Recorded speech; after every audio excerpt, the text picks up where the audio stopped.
It has been a devastating month for the family of Tyre Nichols. His funeral taking place less than a week after video was released of his brutal beating by police officers in early January. Among those to attend the funeral was Tyre Clark. He knows all too well the pain of losing a loved one in a police-involved death. This is a club nobody wants to be a part of, and this is a family that I wouldn't wish on my worst enemy. 5-7 shots fired, 7-8 down. Tyre's brother, Stefan Clark, was shot dead by police in Sacramento, California in 2018. He was unarmed, he was 22 years old, he was a father of 2 sons. Cops first said he had a gun, then they said he had a crowbar, then they said he had a toolbar, but all he had was a cell phone. He was killed 30 yards from my grandmother's back window. He was shot over 8 times. Following the death, new state legislation was passed, Stefan Clark's law, tightening California's legal standards for when police can use deadly force, now justified only when necessary to defend against an imminent threat. You know, I know that's not enough, but I believe slow progress is better than no progress.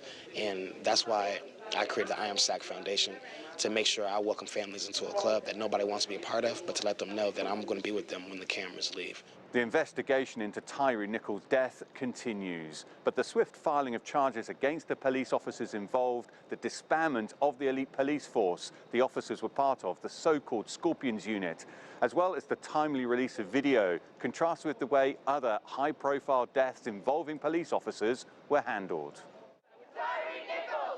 But Tyre is calling for more focus on stopping police-involved deaths from happening in the first place. And he feels a key element is ending qualified immunity for police officers, the legal protection that shields officers from being sued for misconduct. The qualified immunity. You know, make sure that these officers are directly impacted instead of, we sued the city. The city had to pay us, not the officers. The officers went back to work. They didn't lose anything. Once they have to lose something, then I feel like you might see this stop. And we're not anti-law enforcement. We're anti-police terrorism, anti-police brutality, anti-police military. We're anti, getting killed or getting beat up by, law enforcement for no reason. Events of the last month have once again highlighted issues around policing and debate over how to stop deaths like this one from happening again. Dan Williams, CGTN, Memphis, Tennessee.